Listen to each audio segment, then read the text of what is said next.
like, bro, yeah, she got a kid. Look at his back. Oh my god.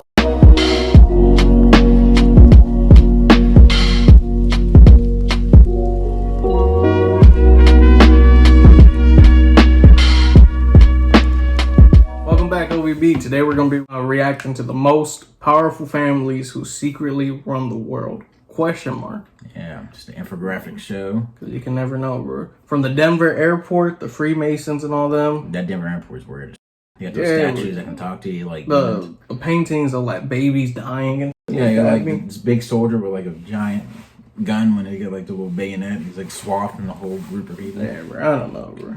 I don't know. And it was built by the Freemasons. That airport. It was the New World Order airport. Something like the that. Eyes are red. The person who built the horse died because the head fell on him. Yeah, bro. Like it's crazy. I don't know. There was a lot of stuff. Yeah, I think they nicknamed the statue Lucifer or something like that. Yeah. Lucifer, because it's blue. Oh, okay, yeah, he's blue statue and his eyes glow. I don't know, bro. That's crazy. Like, it's so weird. I donated plasma the other day because your boy was down bad, and I thought about it. I'm like, they're definitely giving these to like celebrities so they can drink it or something. Like, they probably use your blood for Sam Smith's performance at the Oscars. Exactly. You see, bro, and it's just crazy. Doing something unholy. Yeah.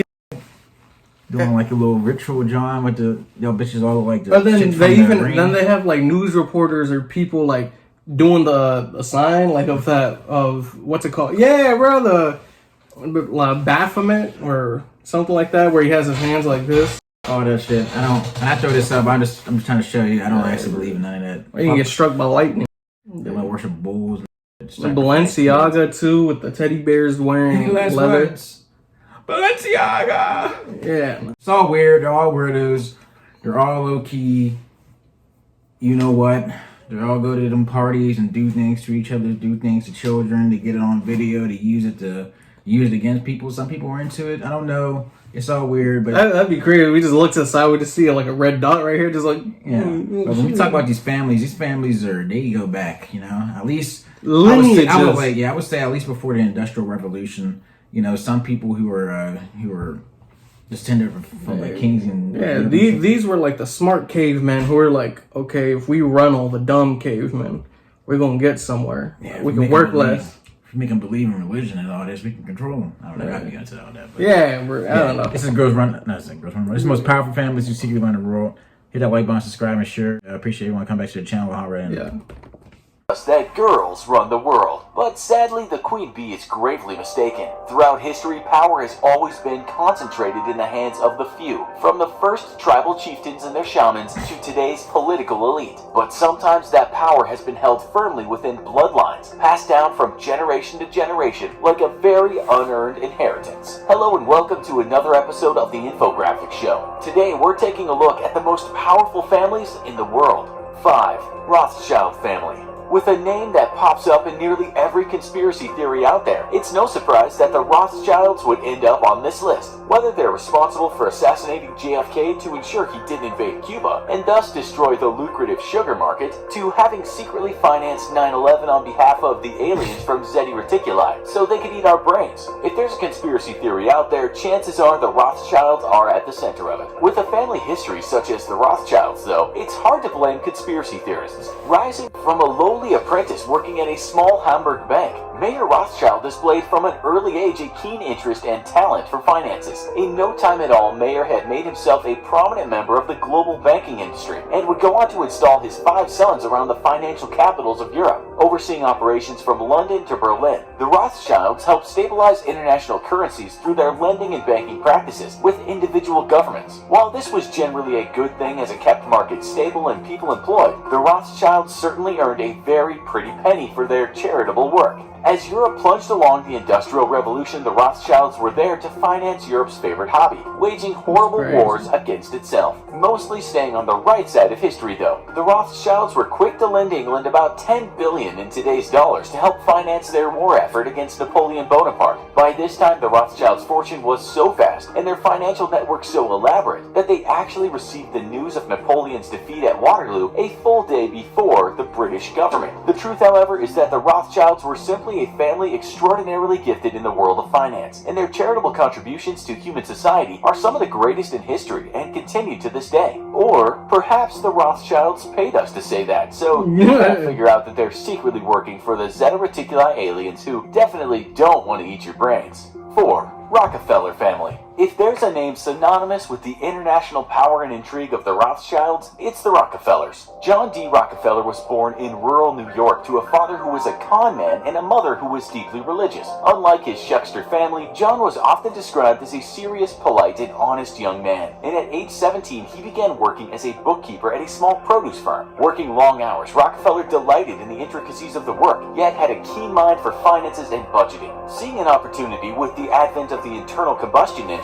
Rockefeller started a business partnership with a friend and his brothers, going into the business of refining oil at a time when everybody else was busy trying to pump it out of the ground. The discovery of giant oil reserves in Texas and the growing exploitation of oil in the Middle East made it clear that this new resource was the wave of the future, and yet very little infrastructure existed for the actual refining of oil into fuel and other products. The oil gold rush had seen entrepreneurs open up prospecting and drilling companies around the world, but a growing need for oil processing was being unmet. This is where Rockefeller and the family came into play. Founding Standard Oil in 1870, Rockefeller's wealth exploded, and he would go on to end up controlling 90% of America's oil pipelines and refineries. After his family's monopoly was broken up by antitrust laws in 1911, the Rockefellers continued to hold on to a large share of the national oil production industry. At the time of his death in 1937, John D. Rockefeller was valued at about $340 billion in today's dollars, or 4 times more than Bill Gates. However, in the time since the record high, a rise in international competition and lack of a similar talent for finances by Rockefeller's descendants has seen the family wealth plummet down to an estimated $11 billion, though somehow we suspect that they'd get along just fine with only $11 billion.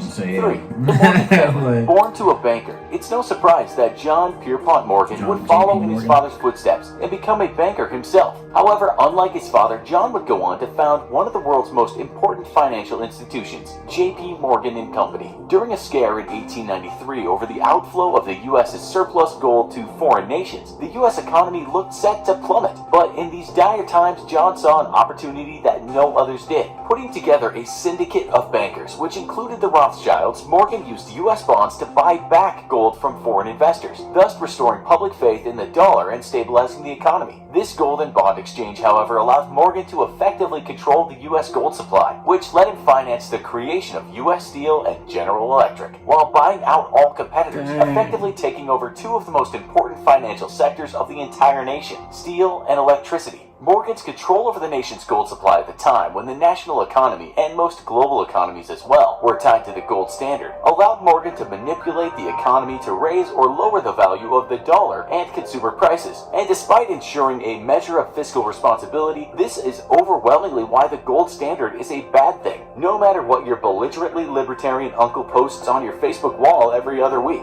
If it wasn't generating money, it wasn't worth his time. And after all, the nation was full of peasants to replace those killed or maimed in horrific industrial accidents. With no minimum wage laws or workplace safety standards, Morgan effectively built an empire on heaps and heaps of exploitation and human misery. Which, by the way, is why minimum wage and workplace safety legislation are important things to have. Sometimes government regulations are a good thing to have, though we tend to forget that since we are so far separated from the misery of the Industrial Revolution and its mass exploitation of the average worker, in modern times not much has changed, with J.P. Morgan widely blamed for helping spread the practices of predatory lending, which led to the 2008 global financial crash. Rumors of the Morgan family being war profiteers and generally banking on any human misery that will make them a single penny are popular. And you know what? Given the family's past, this time it's clear that if anybody is cooperating with the aliens from Zeta Reticuli to eat your brains, it's definitely the Morgans. Yet with such a commanding grip on the global economy, there's little the individual consumer can do to avoid engaging in a J.P. Morgan-backed business. 2. DuPont family. Sired by a French immigrant who emigrated to the Yeah. United States in the 1800s, the DuPont family has built an empire based on manufacturing and the distribution of industrial chemicals and military munitions. Initially establishing the family business as a gunpowder manufacturer, DuPont quickly became the largest supplier of gunpowder to the U.S. military, and would go on to begin creating dynamite in industrial proportions. Like so many other monopolies, the DuPont monopoly was broken up in the early 1900s under the Sherman Antitrust Act, but the family still managed to maintain a huge market share of the global munitions industry, having supplied nearly 40% of all the munitions used by Allied forces during the First World War. Unlike the Morgan family, however, the DuPonts felt at least some obligation to the nation they were profiting from, and so during World War II, when the U.S. government needed help producing plutonium for the war-ending Manhattan Project, the DuPont company designed and built one of the largest plutonium plants in the country, all while keeping it an absolute secret to prevent the Axis powers from discovering the U.S.'s research. In the 1950s, after the Soviets exploded their first atomic bomb, the DuPont company once more cooperated with the U.S. government to help America develop the hydrogen bomb, hoping to help the U.S.'s edge over their Soviet competitors. Working hand in hand with the U.S. government, DuPont helped focus the efforts of the nation's scientists, all while being handsomely compensated by the U.S. government, of course. The DuPonts may be the second most powerful family in the world, but are surprisingly the subject of very few wild-eyed conspiracy theories, except for one. Blamed for helping spur the U.S.'s prohibition of hemp and cannabis in 1937 in order to protect its paper and nylon manufacturing, the DuPonts have often been the target of those who see overly restrictive anti-marijuana laws as unfair and needless. 1. The Bush family. Best known for Presidents George W. Bush and George Bush Sr., the Bush family began its climb to international power with Prescott Sheldon Bush, a U.S. banker and senator. For years, the family was accused of hugely profiteering from World War II and for having established businesses with corporations that financed Hitler's government. And the reveal of declassified documents in 2003 showed several questionable transactions that could have been in violation of the Trading with Enemies Act. However, after it was revealed in 1943 that a Polish mining interest Prescott Bush was invested in was using forced labor from Auschwitz, Bush distanced himself and engaged in the collection of funds for victims of the war. The rest of the Bush family hasn't escaped scrutiny though, with both presidents having been blamed for profiting from the wars that started under their watch. These allegations may be a bit more of a stretch than those against Prescott Bush, however, as it's a well-known fact that George Bush Sr. was very reluctant about starting a war with Iraq, and it was the consistent prodding from Britain that finally spurred him into action. Whatever the case, having had two members become presidents of the most powerful nation on earth has garnered the family international prestige and connections, making them without a doubt the single most powerful family alive today. Which of these families is truly the most powerful in the world? Jesus. Yes. I know 4 out of the 5. The DuPont was the only one I was like, oh shit. The only one I was like, Wow. But Bush family, that's crazy. Morgan, I mean, JP Morgan's. I bank with Chase, so it's always right there. JP Morgan. And General Electric, they had General Electric Sell too. your information to China. Actually, most of our, TikTok, YouTube. actually, probably all of our information has been leaked to China. Some of it, at least. Somehow. Yeah, if you're using like any of these social media apps, Or even that, or even the balloon that was flying over, or just coming on Yes. over across the U.S. they were just Then taking pictures. then they shot it down. It was a weather balloon or something like that. It's crazy, bro. Yeah, man. I don't know, man. It's just you would have to think that in order for the world to, kind of change in certain ways, there have to be people, prominent groups of people that's trying to pull and maneuver things in a certain kind of direction. So I'm not surprised that you would see these prominent families over generations kind of spring up. But it's just kind of like That too. It makes sense. imagine being born into it. If your family has money and one of them wants to make a business or anything, when it already has money, it's way easier than the guy that has an idea and has to start a GoFundMe or start saving up at his minimum wage job to try to.